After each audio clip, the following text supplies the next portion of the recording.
Assalamu alaikum wa rahmatullahi wa barakatuh. Have you ever heard of the phrase haste makes waste?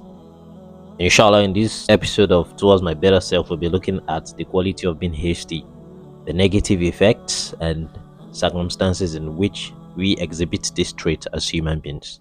But before we move on, just smash the subscription button, turn on the notification bell, and let's dive right into the video.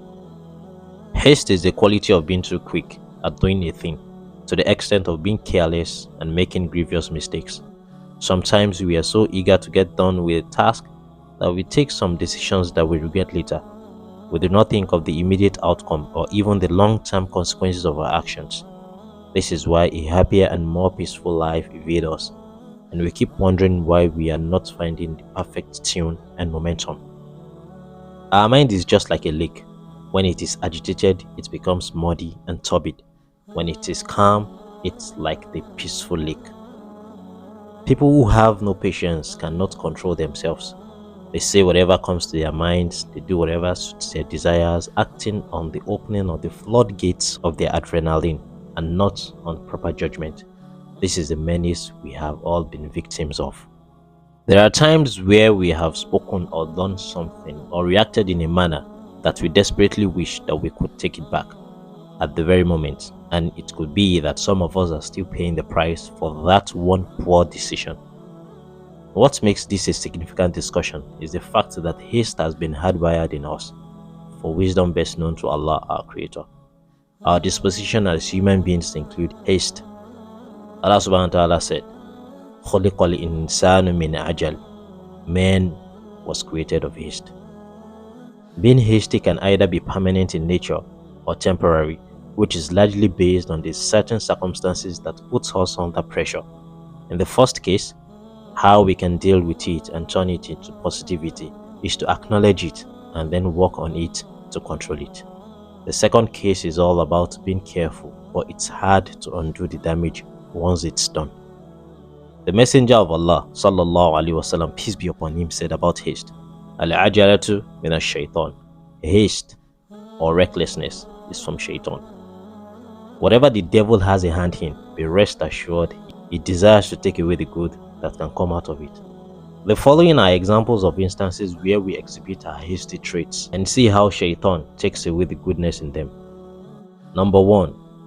Haste when performing salat. This involves racing while in salat.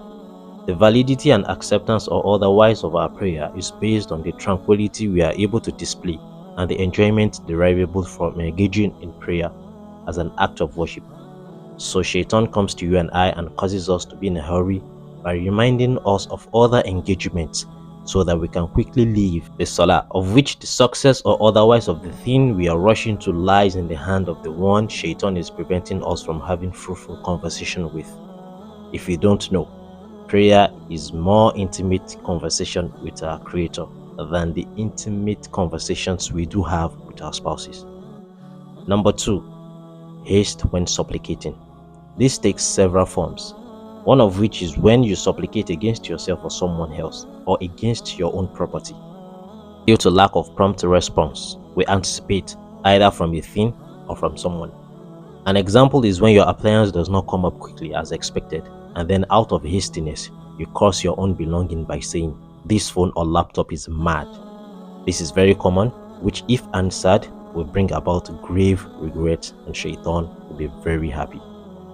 Another very common form of hastiness in relation to supplication is giving up altogether when one does not see any immediate response.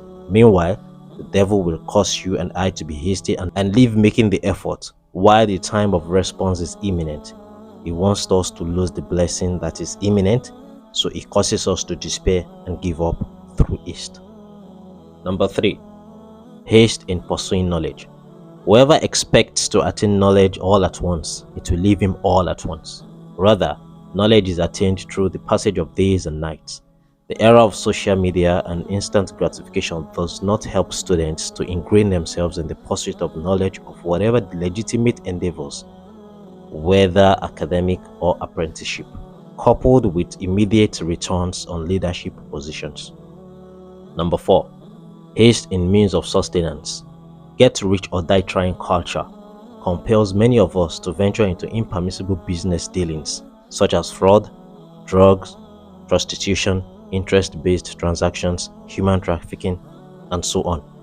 We forget that permissible avenues are not only available for all, but also abundantly available in numbers as well. The blinkers of a haste applied by Shaitan limits our vision to narrow impermissible avenues and thus blinds us of everything else. Number 5. Starting a business in haste. Sometimes you start a new business in haste without realizing the market situation, location, and other conditions of the business. We try our best to run it despite suffering losses for days, months, and even for years, but finally close down the business simply because we fail to fulfill the essential requirements of starting a new business. Number 6. Haste in marriage. Sometimes we make hasty decisions about marriages, whether for ourselves or our sons, daughters, or siblings, without inquiry about the lifestyle and habits of the potential spouse. But after the marriage, we realize we have made a grave mistake. When we hear about the income of a potential partner, we become extremely happy and greedy and want to be with them at all costs, without realizing the fact that there are a lot to consider before marriage. Same can be said of the desperation of a man to marry a beautiful woman at all costs without considering her character, and vice versa for a man as in the case of a woman. If you have said or done something you regret, repent to Allah today and seek forgiveness from those whom you have wronged. It will be better to stay dignified and not to go through the humiliation caused by recklessness and haste. We ask Allah to bless us with forbearance and enable us to act without haste. That is it on today's episode of Towards My Better Self. If you like this video, smash the subscription button, turn on the notification to get more updates. Wassalamu alaikum wa rahmatullahi wa barakatuh.